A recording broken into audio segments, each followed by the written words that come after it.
Bienvenidos a Living Bilingual, un podcast sobre educación, cultura y bilingüismo.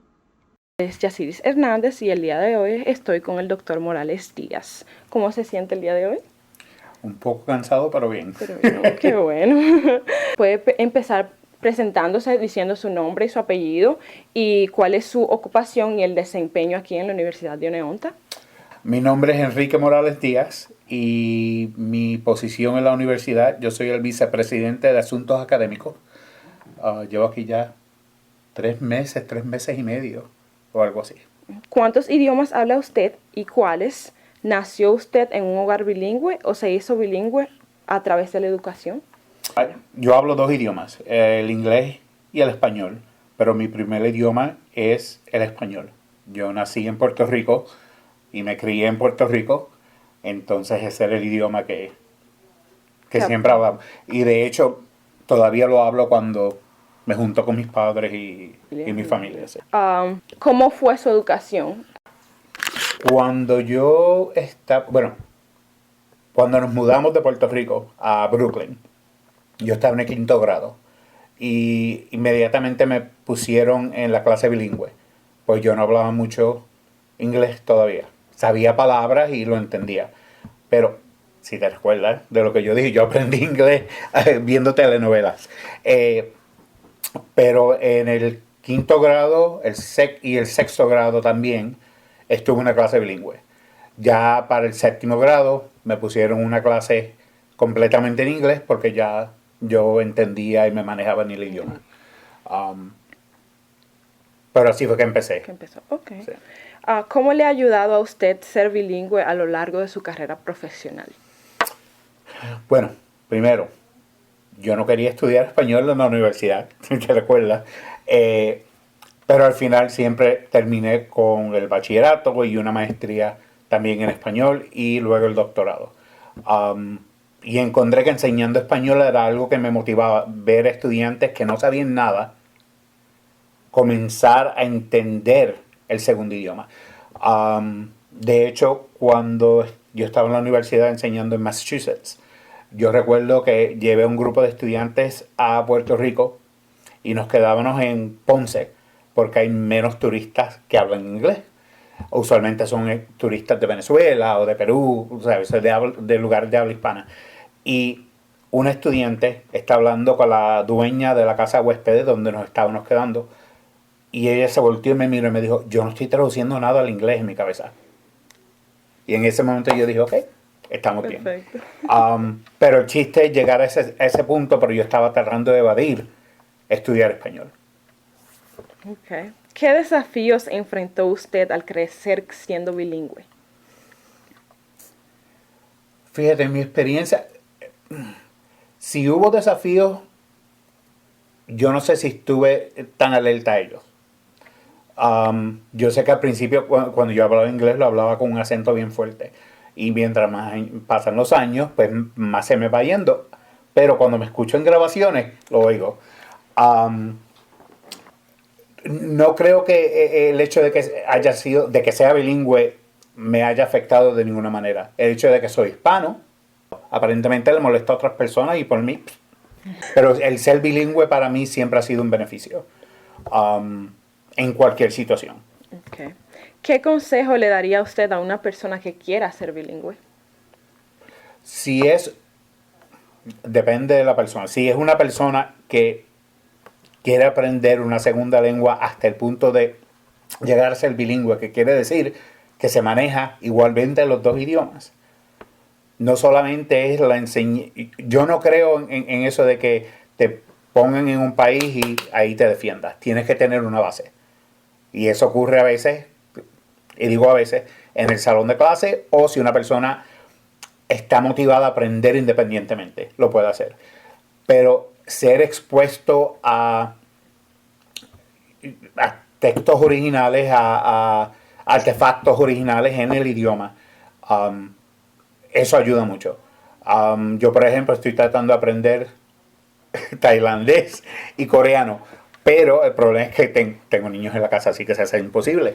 Pero es la manera en que yo comienzo a entender, porque una de las cosas que yo siempre noté cuando estaba dando clases de español era que los estudiantes siempre adquirían la habilidad de escuchar y de comprender mucho antes del habla. Y yo siempre le ponía mucho esfuerzo, mucho énfasis a esa habilidad. Y luego la próxima clase, el próximo semestre era, vamos ahora a practicar más el habla porque ya tenía el vocabulario, tenía el conocimiento. Ahora es, relájense, van a cometer errores. Yo quiero que cometan errores. Pues todos los corrijo y así aprenden. Si es una persona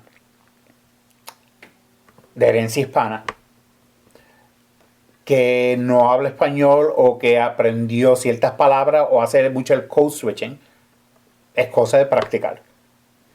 Y es practicar y estar dispuesto a querer aprender el idioma. Y no voy a decir manera correcta, más bien el estándar, ¿no? Porque code switching tiene su valor.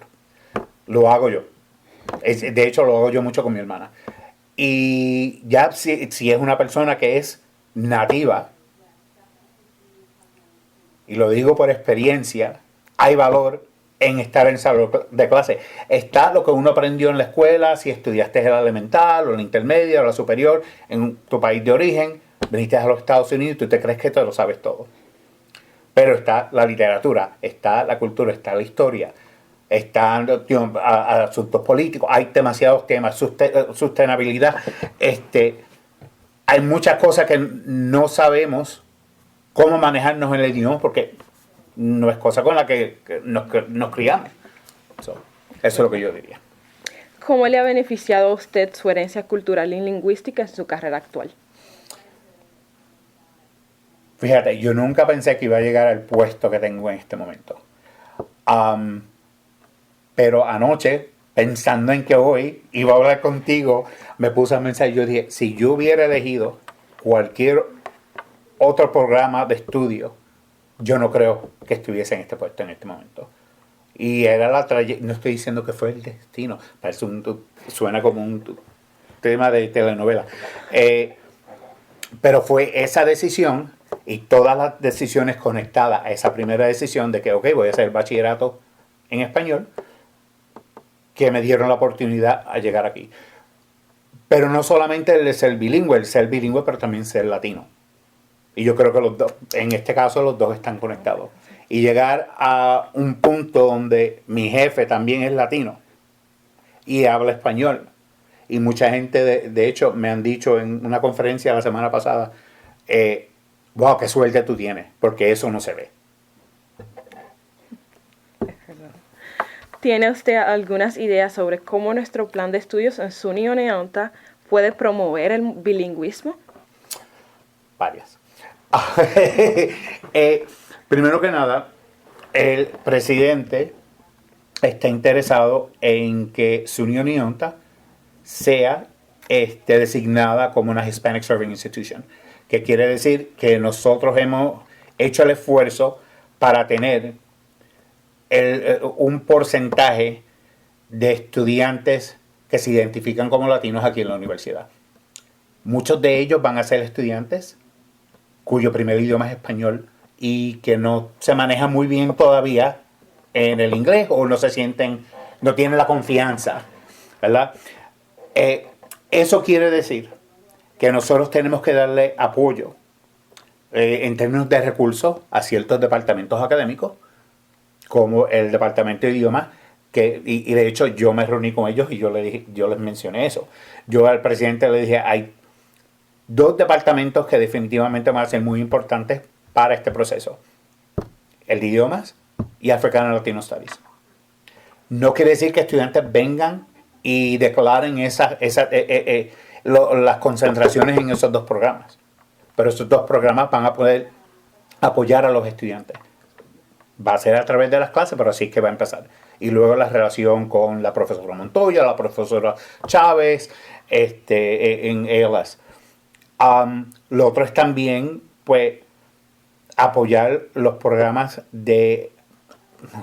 Quiero usar la misma palabra en la misma oración dos veces, que a mí no me gusta, pero de apoyo académico, como AOP o Academic Advisement, donde vamos a tener que tener personas que puedan comunicarse. Lo mismo en admisiones. Ahora mismo ellos están contratando 4 nuevos empleados Y yo le mencioné al presidente, le dije, se van a asegurar de que esas personas hablen español, porque si no, va a haber un problema cuando nosotros querramos aumentar los números de estudiantes latinos. Y yo creo que hay espacio también para el programa de español expandir o evolucionar. Por ejemplo, cuando yo fui chair del departamento de idiomas en mi universidad previa, nosotros creamos un programa en Translation and Interpreting. Porque una de las cosas que los estudiantes bilingües o nativos o Harvard speakers querían era, no estaban interesados en ser maestros. Ellos querían la oportunidad de aplicar lo que habían aprendido. Y entonces hasta los cursos de literatura, nosotros, mi colega y yo, lo cambiábamos, o sea, hacíamos nuestro análisis literario y todo, pero también incorporábamos oportunidades para ellos hacer traducción o interpretar material y entender cómo eso funciona, especialmente porque nosotros utilizábamos la versión original y la traducción al inglés. Y entonces ellos empezaban a comparar para entender toda la teoría de traducir y de interpretar, para entonces ellos poder continuar sus estudios. Eso es lo que yo diría. Ok, muchísimas gracias. Fue un placer entrevistarlo el día de hoy. Gracias.